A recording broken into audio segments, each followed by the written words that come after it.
और खबर दिल्ली से मिल रही है, जहां वक्फ बिल पर जेपीसी की बैठक फिर आज होनी है। संयुक्त संसदीय समिति की बैठक आज होगी। विपक्षी सांसद बैठक का बहिष्कार करेंगे। कल्याण बनर्जी ने बहिष्कार का ऐलान किया और विपक्षी सांसद इस बैठक का बहिष्कार करेंगे। जगदम्बिका पाल के व्यवहार से दरअसल नाराजगी देखने को मिल रही है और केंद्र लाना चाहता है वक्फ संशोधन विधेयक, लेकिन जो विपक्षी सांसद हैं वो लगातार इसका विरोध कर रहे हैं। टीएमसी की बात करें तो टीएमसी के सांसद कल्याण बनर्जी ने कहा है कि संयुक्त संसदीय समिति जेपीसी के विपक्षी सदस्य आज से शुरू होने वाली बैठकों के अगले दौर का बहिष्कार करेंगे। उन्होंने वक्फ संशोधन विधेयक के बारे में जेपीसी अध्यक्ष जगदम्बिका पाल पर अत्याचार का आरोप लगाया। बनर्जी और तृणमूल सांसद नदीमुल हक द्वारा संयुक्त रूप से जेपीसी अध्यक्ष के खिलाफ आरोप लगाए गए हैं।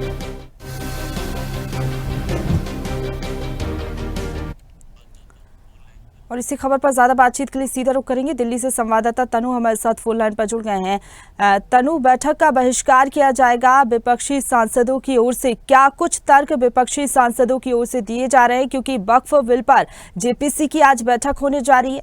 बिल्कुल प्रशंसा। देखिए, वक्फ बिल पर जो जेपीसी की बैठक है वो आज एक बार फिर से होने जा रही है, लेकिन लगातार हम देख रहे हैं कि जो विरोध है वो लगातार देखा जा रहा है। आरोप प्रत्यारोप का जो सिलसिला है वो भी जारी है और लगातार तृणमूल कांग्रेस के जो सांसद है कल्याण बनर्जी, वो गुरुवार को भी उन्होंने ये बात कही है कि जब जेपीसी के जो विपक्षी सदस्य हैं वो 9 नवंबर से जो बैठकों का अगले दौर का जो शुरू होने जा रही है जो बैठकें, उनका हम बहिष्कार करेंगे।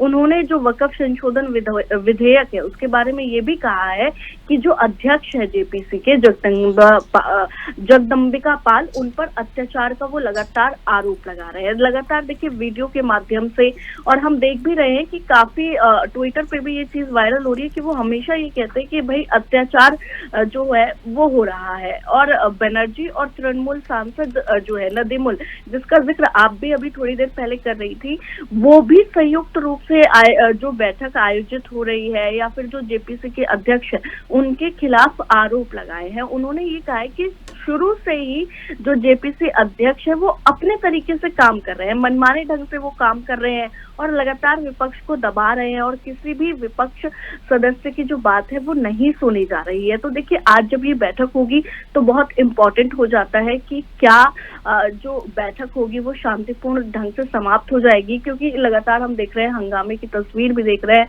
विरोध भी देख रहे हैं, आरोप प्रत्यारोप भी देख रहे हैं और जिस तरीके से हम देख रहे हैं प्रशंसा लगातार कि केंद्र सरकार एक्टिव मोड में नजर आ रही है, केंद्र सरकार इसको इम्प्लीमेंट करना चाह रही है, लेकिन विपक्ष शुरू से ही नारेबाजी कर और कहीं ना कहीं देखिए बहिष्कार इसका कर रहा था। तो जिस तरीके से अभी स्टेटमेंट सबके सामने आ रहे हैं और एक ही बात जो है वो विपक्ष कह रहा है लगातार कि हमें दबाने की कोशिश की जा रही है, हमारी बात नहीं सुनी जा रही है, तो ऐसे में कहीं ना कहीं केंद्र सरकार के लिए भी एक बहुत बड़ा टास्क हो जाता है इसको इम्प्लीमेंट करना।